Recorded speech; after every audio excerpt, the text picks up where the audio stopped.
Hello everyone, welcome to জেবিস lifestyle. আজকের ভিডিওতে আপনাদেরকে নিয়ে যাচ্ছি লং বিচে। লং বিচ ক্যালিফোর্নিয়াতে অবস্থিত। এটি আমাদের বাসা থেকে প্রায় আধা ঘন্টার ডিস্টেন্স। দেখতে পাচ্ছেন সুন্দর জায়গা। এটাও প্যাসিফিকের ওশেন, যেটা মহাসাগর, সেটার একটু পাশেই, খুব বেশি দূরে নয়। এই জায়গাতে একটা ক্যানেল টাইপের আছে এবং এটা পার হলেই একটু সামনে গেলেই আসলে ওই প্যাসিফিক ওশানের যে মেইন অংশ সেটা দেখা যায়। এখানে অনেক সুন্দর সুন্দর জিনিস রয়েছে, আপনাদের সাথে থাকুন, অনেক কিছু দেখতে পাবেন। সুন্দর, প্রথমেই ঢোকার পরে দেখা যাচ্ছে সুন্দর একটি পার্কের মতো রয়েছে, যেখানে সবুজ গালিচা বেছানো, এখানে ঘাসের বেছানা, ঘাসের মধ্যে খুব সুন্দর জায়গা। একটি লাইট হাউস রয়েছে, যে লাইট হাউসটিতে আসলে সবুজ ঘাসের মাঝখানে অনেক সুন্দর লাগে। দিনটি ছিল একটু মেঘলা মেঘলা এবং কুয়াশা, এজন্য একটু আবছা আবছা মনে হচ্ছে আশেপাশে, কিন্তু নিজের চোখে আমরা অনেক সুন্দর করে দেখতে পেয়েছি। দেখতে পাচ্ছেন এখানে অনেক ধরনের ইয়ট, নৌকা ভাড়া করা বাঁধা রয়েছে।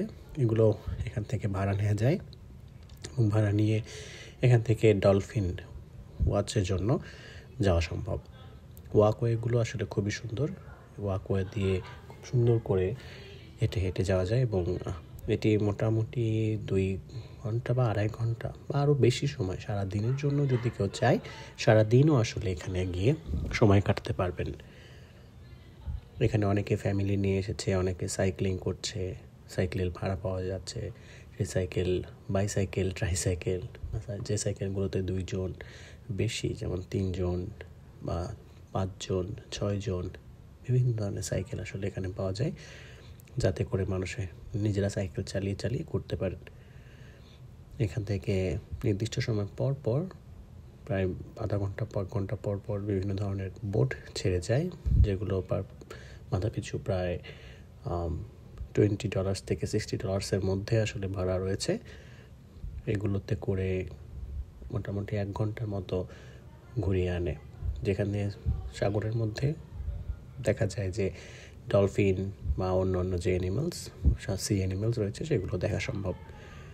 এখানে অনেক ধরনের গাছ আছে, এই গাছের মধ্যে দিয়েও সুন্দর করে আমরা দেখতে পাই। অনেক ইয়ট আসলে ভাড়া পাওয়া যায় এখানে। পুরো জায়গাটাতেই আমরা হেঁটে হেঁটে গিয়েছি। এখানে বিভিন্ন রকমের পার্কিংয়ের জায়গা আছে, পার্কিংয়ের বিভিন্ন অপশনস আছে। আপনারা চাইলে 1 ঘন্টার জন্য ভাড়া নিতে পারেন বা 2 ঘন্টার জন্য বা সারাদিনের জন্য বিভিন্ন রকম অংশে আপনারা ভাড়া নিতে পারবেন। পার্কিংয়ের আওয়ারগুলো মোটামুটি শুরু হয় যে প্রথম 2 ঘন্টার জন্য $2 থেকে শুরু করে, কিছু জায়গায় আছে প্রতি 2 ঘন্টার জন্য $8 বা $6, বিভিন্ন রকম। এটা আসলে আপনাদেরকে খুঁজে নিতে হবে। আর সামনে কিছু জায়গায় অ্যাকোরিয়াম রয়েছে, অ্যাকোরিয়াম পার্কিং যেটা, সেখানে সারাদিনের জন্য $8 এর পার্কিং ব্যবস্থা রয়েছে। আপনারা চাইলে আসলে সারাদিনের জন্য নেওয়াটাই আশা করি ভালো হবে, তাহলে কোনো রকম তাড়াহুড়ো করতে হবে না।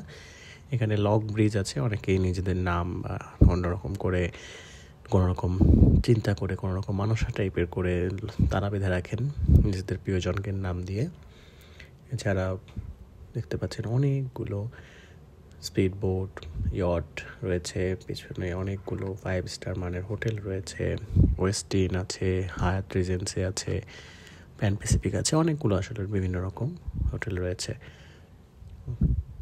এগুলো হচ্ছে পাশের যে রেস্টুরেন্ট, খাওয়ার জায়গা রয়েছে এখানে, সেই সুন্দর খাওয়ার জায়গা আছে এবং লোকেশনটা খুবই চমৎকার। সারাটা দিনের জন্য আপনারা ফ্যামিলি নিয়ে এখানে যেতে পারেন, ঘুরে আসতে পারেন লং বিচ থেকে। এই যে দেখা যাচ্ছে একটি বোট, যেটি দর্শনার্থীদেরকে নিয়ে ঘোরা শেষ করে বাসায় ফিরছে এবং এখানে দূরে একটি জাহাজ দেখা যাচ্ছে, যে জাহাজটি অনেকটা টাইটানিকের মতো। এটা আসলে নাকি একটি রেস্টুরেন্ট। এখানের মধ্যেও জাহাজটাও রেস্টুরেন্টের মতো করেই তৈরি করা হয়েছে। আগে হয়তো জাহাজ ছিল, সেটাকে এখন রেস্টুরেন্ট হিসেবে বানানো হয়েছে। সো অনেক সুন্দর করে আমরা দিনটা কাটিয়েছি। আশা করবো সামনে আপনাদেরকে নিয়ে আরও ভিডিও আসবে। এই যা দেখা যাচ্ছে একটি ওয়াকওয়ে। এখানে আমরা আসলে গাড়ি করে গিয়েছিলাম, তবে কেউ চাইলে এখানে পাবলিক ট্রান্সপোর্ট ইউজ করে, যেমন বাস, ট্রেন, এগুলো ইউজ করে এখানে পৌঁছানো সম্ভব। আমরা 5 জন গিয়েছিলাম, আমি, আমার ওয়াইফ, সজীব, প্রিয়া বৌদি এবং সৈকত। এই 5 জন মিলে আসলে এক গাড়িতে করে গিয়েছিলাম। খুব মজায় আসলে দিনটা কেটেছিল। সামনে আরও কোনো সুন্দর ভিডিও নিয়ে আপনাদের সামনে চলে আসবো। ততদিন পর্যন্ত আমাদের সাথেই থাকুন। ধন্যবাদ।